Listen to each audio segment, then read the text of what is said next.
Hello friends, welcome back to my channel. আজকে আমরা এই ভিডিওর মাধ্যমে দেখে নেব কবে থেকে ফ্রি রেশন বন্ধ হয়ে যাচ্ছে এবং রেশনের বদলে অ্যাকাউন্টে টাকা দেওয়া হবে কি না, দেওয়া হলে কবে থেকে দিবে, কত টাকা আপনাদের অ্যাকাউন্টে দিবে, এই যে যাবতীয় তথ্য টোটালটাই কিন্তু আজকে আমরা এই ভিডিওর মাধ্যমে দেখে নেব। তো চলুন বেশি দেরি না করে ভিডিওটা শুরু করা যাক।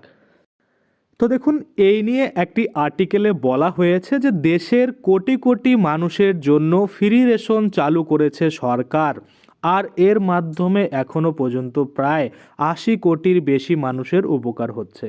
২০২০ সালে করোনা মহামারীর সময় থেকে এই সুবিধা দেওয়া হয় বা এই সুবিধা কিন্তু দেওয়া শুরু হয়েছিল, আর ২০২৮ সাল অবধি এই ফ্রি রেশন সামগ্রী দেওয়া হবে বলে সরকারের তরফে জানানো হয়েছে। কিন্তু এই সামগ্রী বিতরণ নিয়ে দেশের অনেক রাজ্যে কিন্তু অনেক নানা রকমের সমস্যা সেটা কিন্তু দেখা দিচ্ছে, এবং প্রতি বছরের আয়ের উপরে হিসেব করে সরকারের তরফে কিন্তু কয়েক ধরনের রেশন কার্ড নিয়ে আসা হয়েছে। তার মধ্যে AAY অর্থাৎ অন্তর্দয় অন্ন যোজনা, SPHH অর্থাৎ স্পেশাল প্রায়োরিটি হাউসহোল্ড এবং PHH অর্থাৎ প্রায়োরিটি হাউসহোল্ড।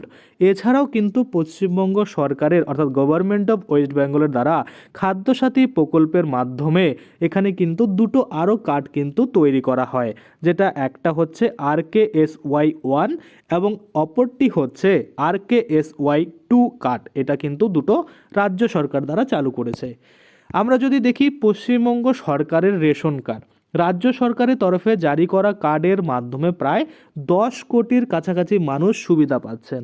আর এই সকল গ্রাহকদের জন্য এক অনবদ্য খবর আসতে চলেছে বা জানতে পাওয়া গেল, বিগত মঙ্গলবার কেন্দ্র সরকারের নীতি আয়োগের তরফে রেশন ডিলার ফেডারেশনের সাধারণ সম্পাদককে ডেকে পাঠানো হয়েছে। মূলত ডিলারদের কমিশন বৃদ্ধি করার জন্যই এই মিটিং মনে করা হলেও গ্রাহকদের জন্য অতি জরুরি এক আলোচনা করা হয়েছে। ফ্রি রেশন সামগ্রীর বদলে টাকা দেওয়া হবে। এবার থেকে রেশন সামগ্রী দেওয়ার বদলে সরাসরি কিন্তু গ্রাহকদের ব্যাংক অ্যাকাউন্টে টাকা পাঠিয়ে দেওয়ার কথা চিন্তা ভাবনা করা হচ্ছে।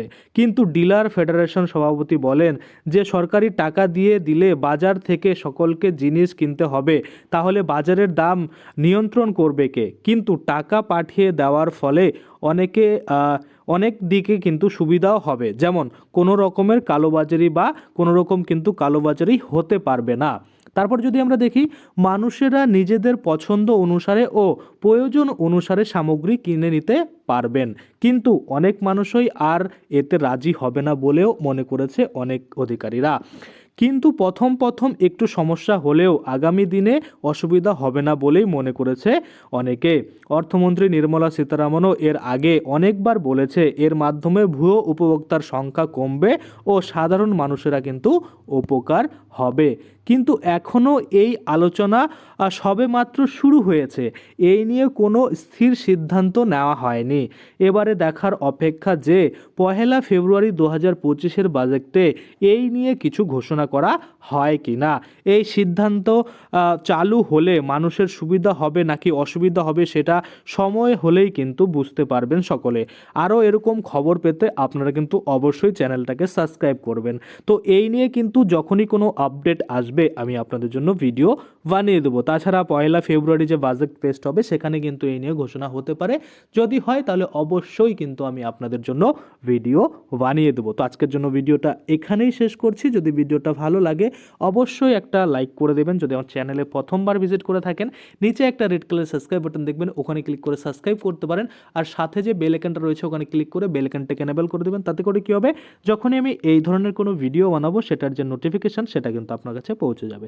ধন্যবাদ।